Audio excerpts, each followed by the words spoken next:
Hello everyone. आज हम पढ़ रहे हैं हिंदी में भारतेंदु हरिश्चंद्र जी का पाठ, जो कि गद्य का पहला पाठ है। भारतेंदु हरिश्चंद्र जी का जो जन्म है, भारतेंदु हरिश्चंद्र जी का जन्म 1850 काशी के एक प्रतिष्ठित और धनी परिवार में हुआ। इनके पिताजी का नाम गोपाल चंद जी था, जो कि हिंदी के अच्छे कवि थे। इनके बाल्यकाल में ही इनके पिताजी का देहांत हो गया था और इनकी जो संपत्ति थी वो इन्होंने लोक सेवा और साहित्य सेवा के कार्यों में लगाई। उनके द्वारा स्थापित किया हुआ हाई स्कूल अब बनारस में हरिश्चंद्र कॉलेज के नाम से चल रहा है। ये जन्म से ही क्या थे, कुशाग्र बुद्धि और प्रतिभाशाली थे। कविताओं में इनका शौक बचपन से था। 16 वर्ष की आयु में इन्होंने ग्रंथ रचना आरंभ कर दी थी। 9 सितंबर 1850 तथा इनकी मृत्यु 6 जनवरी 1885 को हुई। आधुनिक साहित्य के पितामह कहे जाते हैं। 35 वर्ष की अल्प आयु में ही 1885 में इनका देहांत हो गया था। आपकी भाषा में संस्कृत के तद्भव शब्दों की भी बहुतायत है, यानी कि संस्कृत के जो तद्भव शब्द हैं वो बहुत ज़्यादा हैं। लोकोक्तियाँ और मुहावरों का प्रयोग भी इनकी भाषा में है और भी लालित्य आ जाता है। स्थान स्थान पे रोचकता बढ़ाने के लिए उन्होंने हास्य और व्यंग के भी प्रयोग किए हैं। उनकी देश सेवा और साहित्य सेवा से प्रभावित हो उस युग की जनता ने उन्हें भारतेंदु की उपाधि से सुशोभित किया। इन्होंने कवि वचन सुधा हरिश्चंद्र मैगजीन का संपादन किया। भारतेंदु ने कुल मिलाकर 175 ग्रंथ लिखे हैं, जिनमें बहुत से केवल अनुवाद ही हैं। इनके द्वारा लिखे गए नाटकों का हिंदी संसार में बहुत ही आदर है।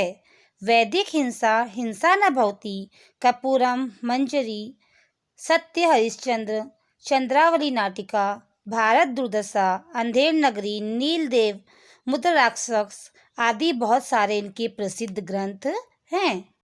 एक अद्भुत अपूर्व स्वप्न। आज रात्रि को प्रयाग पर जाते ही अचानक आंख लग गई। सोते में सोचता क्या हूँ कि एक चलायमान शरीर का कुछ ठिकाना नहीं है। इस संसार के नाम स्थिर रखने की में कोई युक्ति निकाल आवे तो अच्छा, क्योंकि यहाँ की रीति देखकर पूरा विश्वास हो जाता है कि इस चपल जीवन का क्षण भर का भरोसा नहीं है। श्वास श्वास पर हरि भजो, वृथा श्वास मत खोए, ना जाने या श्वास को आवन होए न होए। अर्थात हमें अपनी हर श्वास के साथ प्रभु का गुणगान करना चाहिए, क्योंकि श्वास का कोई भरोसा नहीं है। क्या पता कब हमें अगली सांस आए भी या ना आए। अर्थात जीवन क्षणिक है, इसे व्यर्थ नहीं गंवाना चाहिए। देखो, समय सागर में एक दिन सब संसार अवश्य मग्न हो जाएगा। काल व शशि सूर्य भी नष्ट हो जाएंगी। आकाश में तारे भी कुछ काल पीछे दृष्टि न आएंगी।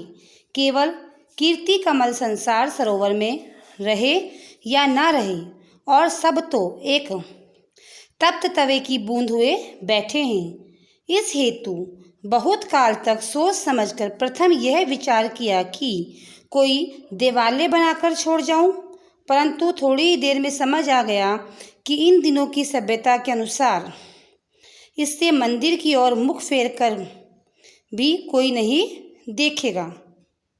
इस कारण विचार का परित्याग करना पड़ा। फिर पढ़े पढ़े पुस्तक रचने की सूझी, परंतु इस विचार में बड़े कांटे निकले, क्योंकि स्थान पर शुद्ध अपयश प्राप्त होगा। जब देखा कि अब टूटे फूटे विचारों से काम नहीं चलेगा, तब लाडली नींद को 2 रात पड़ोसियों के घर भेज आंख बंद कर शंभू की सी समाधि में बल के अति उत्तम बात की पूछ हाथ में पड़ गई।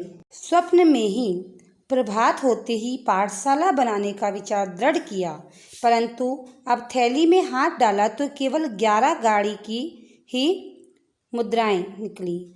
आप जानते हैं, इतने में मेरी अपूर्व पाठशाला का एक कोना भी नहीं बन सकता था। निदान अपने इष्ट मित्रों की भी सहायता लेनी पड़ी। ईश्वर को कोटि धन्यवाद देता हूँ, जिससे हमारी ऐसी सुनी। यदि ईंटों के ठोर मुहर चुनवा लेते तब भी तो 10-5 रेल रुपए और खर्च पड़ते। होते होते सब हरी कृपा से बनकर ठीक हुआ। इसमें वह हुआ वह तो मुझे स्मरण नहीं, परंतु इतना अपने मुंशी से मैंने सुना था कि 1 और 1 का अंक और 387 शून्य अकेले पानी में पड़े थे। बनने को तो एक क्षण में सब कुछ बन गया था, परंतु जोड़ने में पूरे 25 वर्ष लगे। जब हमारी अपूर्व पाठशाला बनकर ठीक हुई, उसी दिन हमने हिमालय की कदराओं में से खोज कर अपने उद्दंड पंडित बुलवाए, जिनकी संख्या 0.5 से अधिक नहीं है।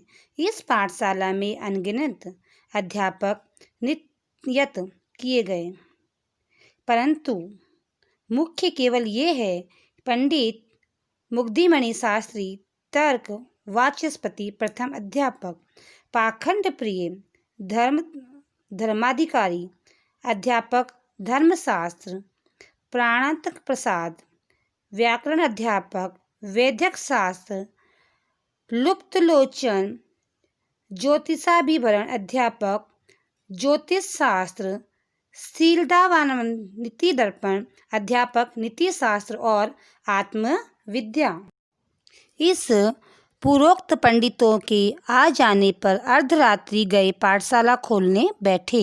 इस समय सब इष्ट मित्रों के सम्मुख उस परमेश्वर को कोटि धन्यवाद दिया जो संसार को बनाकर क्षण भर में नष्ट कर देता है और जिसने विद्या, शील, बल के सिवाय मान, मूर्खता, पदद्रोह, परनिंदा आदि परम गुणों से इस संसार को विभूषित किया है। हम कोटि कोटि धन्यवाद पूर्वक आज इस सभा के सम्मुख अपने स्वार्थरत चित्त की प्रशंसा करते हैं, जिसके प्रभाव से ऐसे उत्तम विद्यालय की नींव पड़ी। उस ईश्वर को ही अंगीकार था कि हमारा इस पृथ्वी पर कुछ नाम रहे, नहीं तो जब द्रव्य की खोज में डूबते डूबते बचे थे, तब कौन जानता था कि हमारी कपोल कल्पना सत्य हो जाएगी।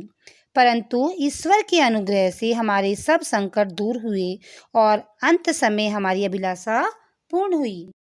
हम अपने इष्ट मित्रों की सहायता को भी न भूलेंगे कि जिनकी कृपा से इतना द्रव्य हाथ आया कि पाठशाला का सब खर्चा चल गया और 10-5 पीढ़ी तक हमारी संतान के लिए बचा रहा। हमारे पुत्र परिवार के लोग चैन के से हाथ पर हाथ धरे बैठे रहें। हे सज्जनों, यह तुम्हारी कृपा का विस्तार है कि तन मन से आप इस धर्म कार्य में प्रवृत्त हुए।